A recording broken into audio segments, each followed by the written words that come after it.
resistance with length, area and resistivity. C આપણે લોકો relation find કરવાના છે રેઝિસ્ટન્સના. તો આપણને માઇનર એક્સપ્રેશન્સ બધાના ખબર છે. માઇનર એટલે બરાબર number second or like that. તો ચલો, તો પહેલું એક્સપ્રેશન સર આમાં ડ્રિફ્ટ ઓફ ઇલેક્ટ્રોન્સ એટલે શું કહેવાય? હા, એ હવે આવીએ છે ડ્રિફ્ટ ઓફ ઇલેક્ટ્રોન્સ. આના પછી તરત જ ડ્રિફ્ટ ઓફ ઇલેક્ટ્રોન્સ જ છે. બરાબર. તો V = IR તો આપણું જૂનું ફોર્મ્યુલા છે જ છે. હા. Ohm's law. Now, resistance is directly proportional to length. It means that કે મારી પાસે કોઈ conducting wire હોય of some length L.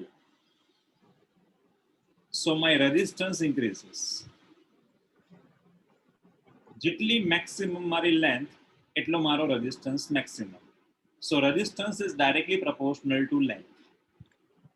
એટલે હું સપોઝ રેઝિસ્ટન્સ 2 સેન્ટીમીટર વાળા વાયરમાં લગાડું તો 2 સેન્ટીમીટર થી 4 સેન્ટીમીટર કહું તો રેઝિસ્ટન્સ વધે. જેટલો 2 માં હોય ને એના કરતા વધારે 4 માં હોય. હા, હું એ જ બોલે. 2 થી 4 માં લેજો એટલે વાયરની લેન્થ ઇન્ક્રીઝ કરવું એટલે વધે રેઝિસ્ટન્સ. એટલે તારી જે લેન્થ ઇન્ક્રીઝ થવાની એટલે ડાયરેક્ટ પ્રપોર્શનમાં છે એટલે ઓટોમેટિકલી રેઝિસ્ટન્સ પણ ઇન્ક્રીઝ થવાનો. બરાબર. Resistance is inversely proportional to area.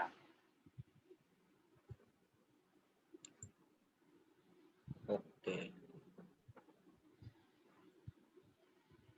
તો તારી પાસે આ એક કન્ડક્ટિંગ વાયર મૂક્યો છે, એને હું 2 ડાયમેન્શનમાં મૂકી દઉં.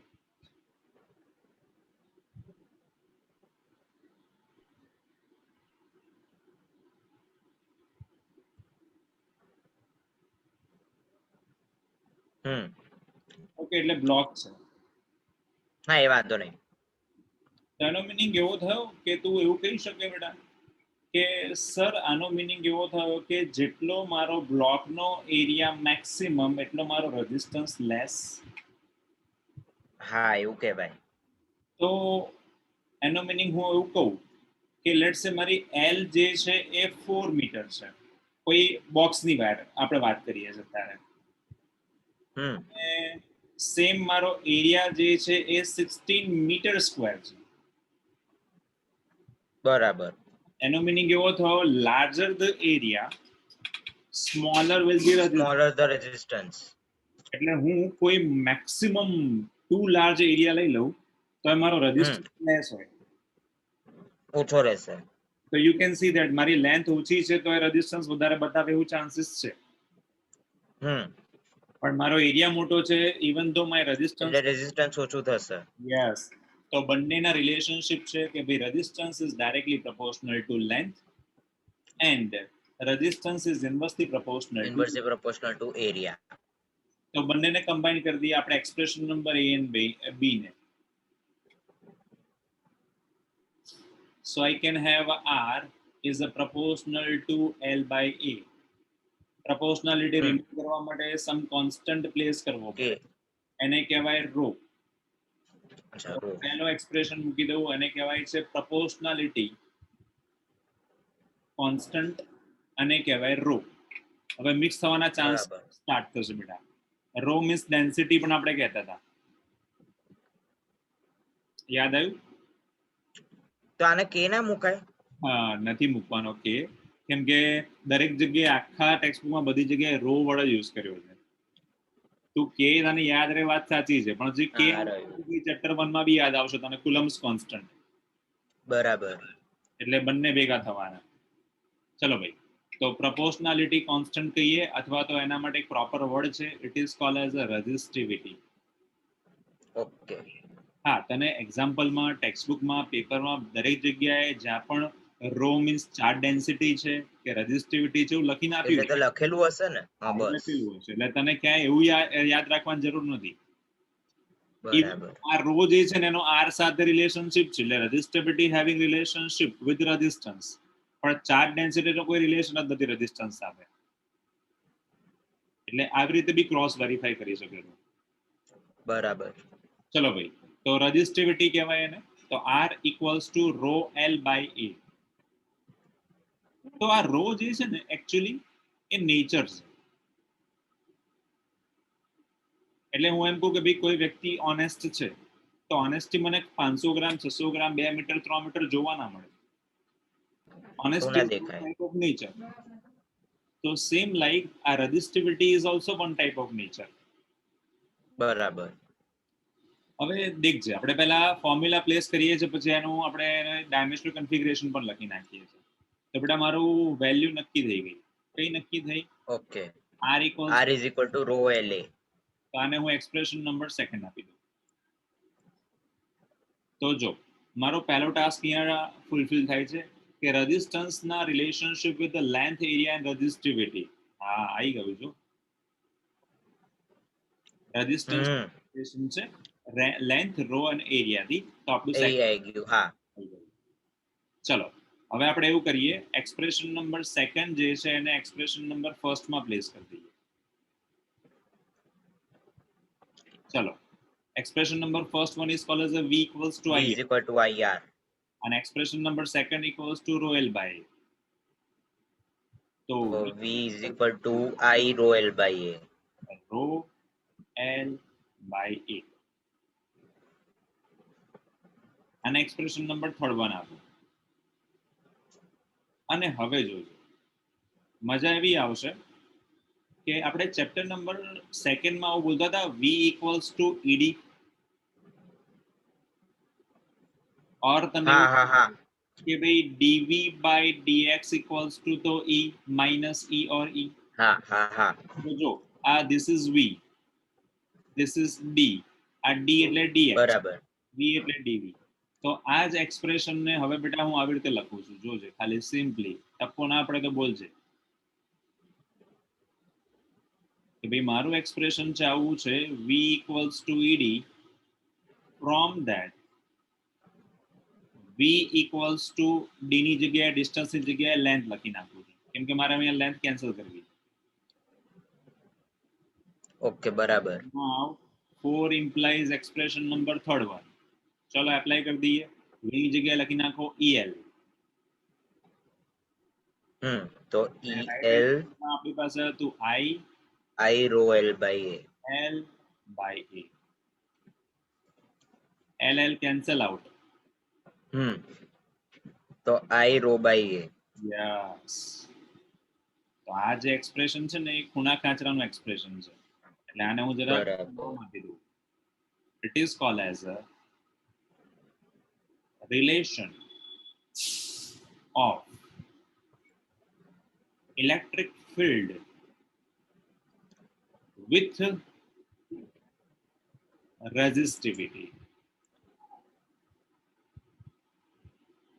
ચલો પહેલું સ્ટોપેજ ક્લિયર. હા. હવે દેખ તને બીજું બી કંઈક દેખાશે. શું દેખાશે? તો લેટ્સ સે I. આ I છે, આ A છે. તો એને આપણે ગઈકાલે એવું બોલતા હતા કે I upon A is called as J. હા બરાબર. J. એને કહેવાય current density. Current density. Yes. તો ચલો હવે એની value equal to 0. Yes E equals to J rho. તો હવે એને કયો રિલેશનશિપ કહીશું આને? Current density Yes. with resistivity. Yes, electric field with current density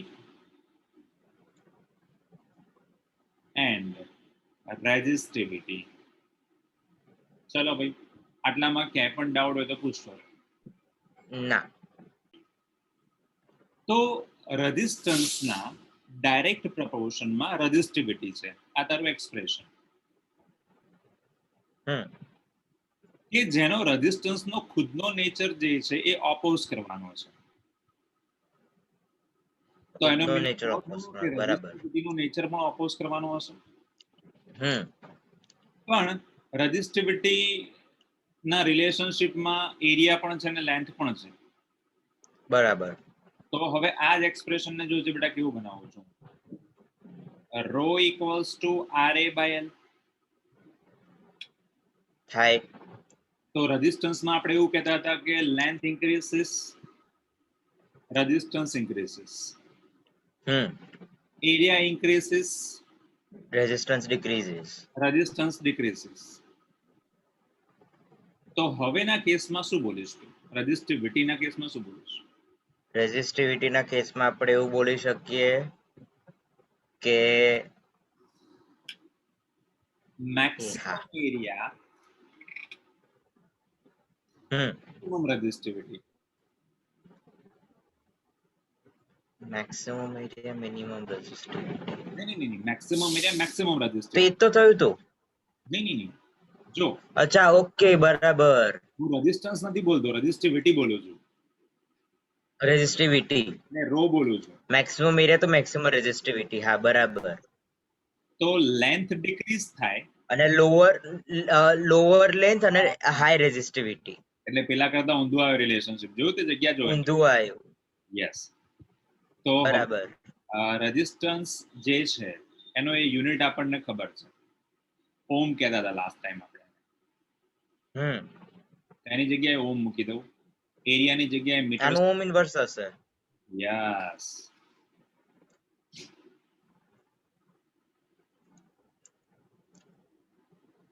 પડી. તો આને કહેવામાં આવે છે ઓમ ઇન્ટુ મીટર. ઓમ ઇન્ટુ મીટર. ડન. હવે ઓમનું ડાયમેન્શનલ કન્ફિગરેશન ગઈકાલે આપણે એડ કરેલો હતો, એની બાજુમાં મલ્ટીપ્લાય બાય મૂકી દે L1. તો તને યાદ આવશે M1 L2 T-1 A-3. અને આ ખાલી મલ્ટીપ્લાય બાય તારે મીટર મૂકી દેવાનું છે એટલે તારો ડાયમેન્શનલ કન્ફિગરેશન થઈ જશે રેઝિસ્ટિવિટીનો. બરાબર. તો કોઈ રેઝિસ્ટિવિટી પર આપણને ડાયમેન્શનલ કન્ફિગરેશન પૂછે છે, યુનિટ પૂછે છે રેઝિસ્ટિવિટીનો. ઓકે. પણ કોઈ ડાયરેક્ટલી એવું નથી પૂછ્યું કે રેઝિસ્ટિવિટી પર શોર્ટ નોટ લખો. એટલે આપણે રેઝિસ્ટન્સમાં એવું પૂછી શકે. હા, આ રિલેશનશિપ બધા પૂછશે તને. આ ચેપ્ટરમાં પેપર જો ટફ કાઢવું હોય ને 2 માર્કમાં પૂછવું હોય ને તો આ જે સિક્વન્સ અત્યારે કરાવી રહ્યો છું ને એ જ પૂછવાના.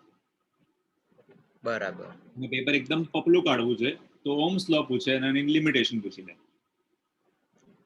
ઓકે. એટલે આ થોડું મગજમાં યાદ રાખવાનું આપણે લોકો. બરાબર, એક જ મિનિટ, 10 તારીખ. હેલો.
ચલો ભાઈ, તો ભાઈ we will have relationship with E equals to 0. I row એ બધાના રિલેશનશિપ ખબર પડી ગઈ આપણને. હા. આપણને રો નો પણ નેચર ખબર પડી ગયો કે ભાઈ રો નો યુનિટ કયો છે તો કે ઓમ ઇન્ટુ મીટર છે. तो भाई नॉर्मली डेफिनेशन એવું કહે છે કે ભાઈ जिसका कोई नहीं होता खुदा होता है. हिंदीમાં પિક્ચર में एक डायलॉग છે हमारा टाइम में બહુ ચાલતો બરાબર બરાબર. जिसका कोई नहीं होता खुदा होता है વાંધો નથી ભાઈ ખુદાને કોઈ શું વાંધો છે આપણને. So 1 upon rho equals to sigma, which is called as a conductivity. So भाई resistivity no nature means opposing the current. Current, हाँ. Resistivity no meaning થાય supporting the resistance. એટલે ડાયરેક્ટ પ્રપોર્શન માં હતો. તો બેટા આનો 1 upon rho લખી નાખું તો એને કહેવાય સિગ્મા. બરાબર. યસ. ચલો ભાઈ તો સિગ્મા ને કંડક્ટિવિટી કહેવાય. તો આપણે એના યુનિટ બી બાજુમાં લખતા જઈએ કેમ કે આપણને યુનિટ તો બધા એમાં બી પૂછવાના જ છે બરાબર. તો આપણે નવા પેજમાં લખીએ એટલે આપણે શું આ એક્સપ્રેશનને ડિસ્ટર્બ નહીં કરવું. ઓકે ચલો તો we knew that કે 1 upon rho it means that 1 upon resistivity એટલે ઇન્વર્સ થઈ જાય એટલે કંડક્ટિવિટી થઈ જાય એને કહેવાય કંડક્ટિવિટી.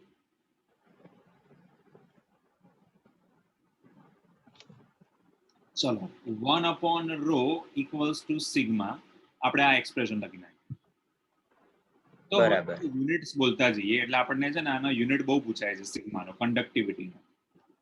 ઓકે તો 1 એક મિનિટ આનું ઓમ રેઝિસ્ટિવિટી નું ઓમ મીટર આવ્યું તો ઓમ ઇન્વર્સ જ થઈ જશે ને. આવું લખાય લખાય. ચલો તો પહેલો યુનિટ એનો મળી ગયો આપણને ઓમ અને મીટર. બીજો યુનિટ પાસે ઓમ ઇન્વર્સ મીટર ઇન્વર્સ. બરાબર.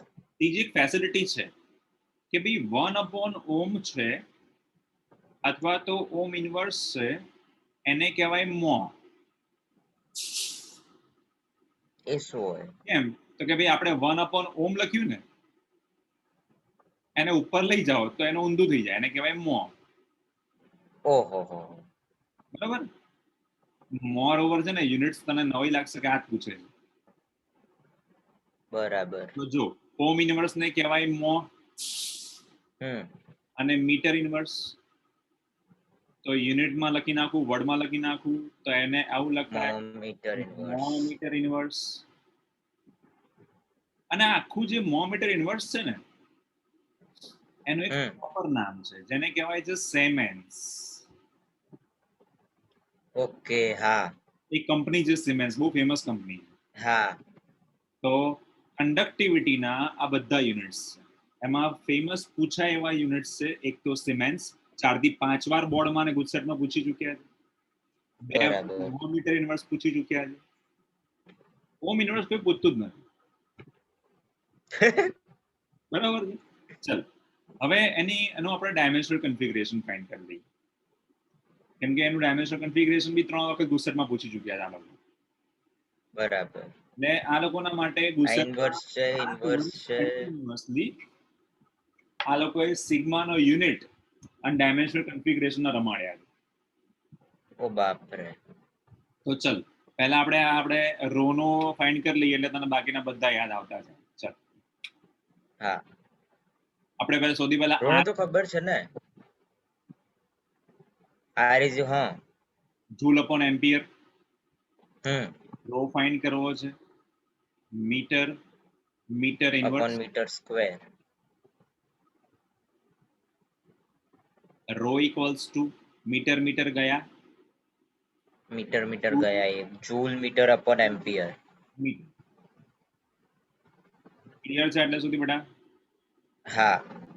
એક કામ કરું અહીંયા છે ને જૂલ અપોન કુલમ લખી નાખું વોલ્ટેજ માટે અને પછી એની કિંમત વેલ્યુ લખી નાખો એટલે માથાકૂટ નહીં કેમ કે એકલા જૂલ નથી જૂલ પર કુલમ છે. બરાબર. તો આપણી પાસે આવી ગયો બેટા જૂલ અપોન કુલમ. ચલો તો આ જૂલ અપોન કુલમ વોલ્ટેજ નો છે અને આ એ છે એમ્પિયર એ કરંટ નો છે. તો વી એમ બાય એ. ચલો ભાઈ હા તો રો નો યુનિટ આપણી પાસે તૈયાર થઈ ગયો વોલ્ટ મીટર પર એમ્પિયર. ચલો પણ આપણને વોલ્ટમાં કોઈ ઇન્ટરેસ્ટ નથી, મને તો પેલા બધામાં ઇન્ટરેસ્ટ હતો. m1 l2 t-2 t-2 l1 ampere એટલે a1 a1 a1 અને t1. t1 તો જો હવે તારું ડાયમેન્શનલ કન્ફિગરેશન જો m1 l2 t minus t-3 નહીં થાય? હા t-3 થશે પૂરું. બરાબર. તો હવે આપણે સિગ્મા નું ડિરાઈવ કરીએ. સિગ્મા એટલે કન્ડક્ટિવિટી 1/ρ કહેવાય. આનું ઊંધું થશે. હા, તો તું મને આવું કહી શકે આપણે આવું ઊંધું એકમાં આગળ કરી ચૂક્યા છે ચેપ્ટર 1 માં. હા, એક કયું? મિનિટ. હા બરાબર. કશાક નું હતું કે અને એપ્સિલોન 0. હા બરાબર. હા, કુલમ્સ લો અને રિલેટિવ પરમિટિવિટી અથવા તો પરમિટિવિટી ઓફ અ વેક્યુમ. હા યાદ આવ્યું કઈક? હા. તો બેટા આ જે બે પેજ છે ને એ તો તારે યાદ રાખવાના જ છે. યુનિટ એન્ડ ડાયમેન્શનલ કન્ફિગરેશન એકાદ MCQ તો દર વર્ષે હશે જ હશે. બરાબર. ચલો ભાઈ, તો આપણે હમણાં તો મયુર સર એમ બી કીધું કે ઓનલાઈન એક્ઝામ્સ પ્રોબેબિલિટી વધારે છે અત્યારે. ઓનલાઈન લેવામાં પ્રોબેબિલિટી વાત સાચી વધારે છે, પણ તકલીફ એ થશે ઓનલાઈન એક્ઝામમાં કે તારા જેવા હોશિયાર વિદ્યાર્થીઓ હોય એન્ડ એના units and dimensional configuration derive કરી લીધા. બરાબર. હવે જે એક્સપ્રેશન આપણી પાસે બે છે એક્સપ્રેશન. એક દેખાય છે મને E = I rho by A. Second expression I can see is that E = J/ρ. J/ρ. તો જરા J/ρ વાળો ફોર્મ્યુલા છે એને જરાક આપણે મોડિફાઈ કરીએ. બરાબર. ચલો, તો we had E = J/ρ. E divided by rho equals to J. Okay. What I can see is that 1/ρ છે તો એને સિગ્મા તો કહેવાય. બરાબર. તો 1/ρ = સિગ્મા. તો ફોર્મ્યુલા મળી ગયું. તો this is called as the relationship of J, which is called as a current density with electric field and conductivity. Yes, conductivity. તો ડાયરેક્ટલી બી આપણને સ્ટાર્ટિંગ નો ટોપિક જે છે હેડલાઇન્સ એવી ના આપે અને આપણને એવું કહી શકે છે derive an expression of electric field with conductivity. તો બરાબર, તો આવી રીતે કરવાનું. એક્ઝામ્પલ માટે અને MCQ માટે આને યાદ રાખવું હોય ને તો હું આને આવી રીતે યાદ રાખાવડાવું છું. એને કહેવાય Jassi. J = sigma into E. બરાબર. તો યાદ રહી જશે. સિગ્મા E બરાબર છે. જસપ્રીત બુમરાનું શોર્ટ ફોર્મ બનાવી દીધું જસ્સી આપણે લોકો. બરાબર. બીજું એક શોર્ટ ફોર્મ તારે યાદ રાખવું હોય તો આપણે લોકો છે ને સિટીમાં રહીએ. તો કોઈ આપણને પૂછે ને કે ભાઈ હું કેવો લાગુ છું અથવા હું કેવી લાગુ છું, તો આપણે બે શબ્દ કોમન વાપરીએ છીએ. ઓકે, ઠીક ઠીક લાગે. તો બીજો એક શબ્દ કહીએ આપણે કે સારું લાગે છે. જો કોઈ કાઠિયાવાડમાં જાય તો શું કહે છે કે હું કેવો લાગુ છું, તો એને પેલો શું કહે છે ખબર છે? તારા તો રોલા પડે છે. બરાબર. તો આપણું R = રોયલ બાય ફોર્મ્યુલા કયું થઈ ગયું? Rola, royal by. બરાબર. યાદ આવ્યું? ખબર પડી? હા. તો આપણે આવી રીતે બી યાદ રાખી શકીએ કે R = રોયલ બાય મારા તો રોલા પડે છે. તો this is બરાબર. which is called as R = rho L by. તો આપણું formula rho L by J sigma E. Next expression આપણી સાથે છે કે ભાઈ આપણી પાસે ઇલેક્ટ્રિક ફિલ્ડ E = J/ρ. તો આ થઈ ગયું આપણું સૌથી પહેલું સ્ટોપેજ.